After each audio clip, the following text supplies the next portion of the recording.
ایک منافق کی نماز میں اور ہماری نماز میں کیا فرق ہے؟ منافقین کی نماز کا اگر آپ سن لینا تو آپ حیران ہوں گے، آپ کو لگے گا جیسے اللہ ہماری نماز کے بارے میں بات کر رہے ہیں، اور پھر ہم کہتے ہیں جی نماز ہمیں اثر نہیں کرتی، نماز ہمیں مشکل کیوں لگتی ہے؟ سستی اور کاہلی کے ساتھ نماز پڑھنا، دکھاوے کی نماز پڑھنا، اور تیسری چیز کیا ہے؟ بہت کم اللہ کا ذکر کرنا۔ یہ 3 خصلتیں ہیں منافق کی نماز کی جو قرآن مجید میں اللہ نے بیان کی۔ امام ابن کثیر 5 ان کی وہ چیزیں بیان کرتے ہیں۔ وہ کہتے ہیں اس کی وضاحت میں وہ کہتے ہیں اصل میں ہے کیا؟ وہ کہتے ہیں هذه صفۃ المنافقین فی اشرف الاعمال وافضلها وخیرها۔ وہ کہتے ہیں کہ یہ منافقین کی نماز کی اللہ نے کیریکٹرسٹک بتائی ہے، یہ ان کی نماز کی اثر یہ نہیں ہے، حیثیت ہے۔ 5 چیزیں انہوں نے ذکر کی ہیں۔ پہلی چیز سستی کے ساتھ کھڑے ہوتے ہیں، دوسری چیز سنسیریٹی نماز کے اندر کم ہوتی ہے، تیسری چیز یہ ہوتی ہے ایمان کم ہوتا ہے، ایمان کے ساتھ ظاہر ہے وہ جب خشیت جب سنسیریٹی نہیں ہوتی تو ایمان بھی نہیں ہوتا۔ چوتھی چیز کیا ہے؟ اللہ کا خوف نہیں ہوتا، یعنی اللہ کا ڈر نہیں ہوتا۔ نماز پڑھتے ہوئے آپ کو اللہ سے ڈر آنا چاہیے، خوف ہونا چاہیے، دل کانپنا چاہیے، جسم کے اندر یعنی کپکپاہٹ ہونی چاہیے، نہیں ہوتا۔ اور 5ویں چیز یہ ہے معنی نہیں پتہ ہوتے نماز کے، جو پڑھ رہے ہیں بس بولی جا رہے ہیں، مطلب میننگ نہیں پتا اس کا۔ آپ مجھے بتائیں یہ 5 چیزیں ہمارے اندر ہیں کہ نہیں ہیں؟ بلکہ یہ 3 چیزیں جو پہلی ذکر ہے، اکثر ہم دکھاوے کی نماز پڑھ رہے ہوتے ہیں، پریشر کے اندر پیئر پریشر میں آ کے بعض اوقات پڑھ رہے ہوتے ہیں۔ دوسری چیز ہماری یہ ہے کہ جب ہم پڑھتے ہیں تو بالکل سستی سے ہماری بس کسی طریقے سے جان چھوٹ جائے۔ اور تیسری چیز کیا ہوتی ہے؟ کوئی ذکر ہوتا ہی نہیں، کیونکہ ہمارا دماغ کہیں اور چل رہا ہوتا ہے۔ سیدنا ابو ہریرہ رضی اللہ تعالیٰ عنہ فرماتے ہیں کہ آپ صلی اللہ علیہ وسلم نے فرمایا ان اثقل صلاۃ علی المنافقین صلاۃ العشاء وصلاۃ الفجر۔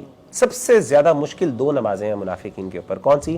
ایک فجر کی نماز اور ایک عشاء کی نماز۔ آپ نے فرمایا کہ اگر ان کو اس کی اہمیت کا پتہ چل جائے، ان نمازوں کی اہمیت کا، کہ اس کے اندر اللہ نے کتنی خیر رکھی ہے، تو اس کے لیے اگر ان کو کرال کر کے آنا پڑے تو اس کے لیے بھی اپنے گھٹنوں کے بل چل کے آنا پڑے تب بھی چل کے پکا۔ آپ نے کہا 3 دفعہ کہا تلک صلاۃ المنافقین، تلک صلاۃ المنافقین، تلک صلاۃ المنافقین۔ یہ منافقین کی نماز ہے، یہ منافقین کی نماز ہے۔ منافق کیا نماز ہے؟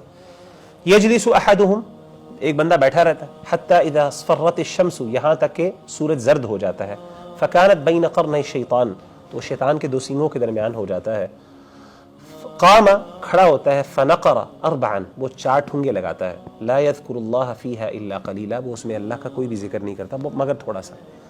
تو منافق کی نماز یہ ہوتی ہے کہ وہ عصر کی نماز ہمیشہ لیٹ کر کے پڑھتا ہے، اور وہ انتظار کرتا رہتا ہے یہاں تک کہ سورج بالکل غروب ہونے، زرد ہو جاتا ہے، پیلا ہو جاتا ہے، اور اب وہ غروب ہونے لگتا ہے۔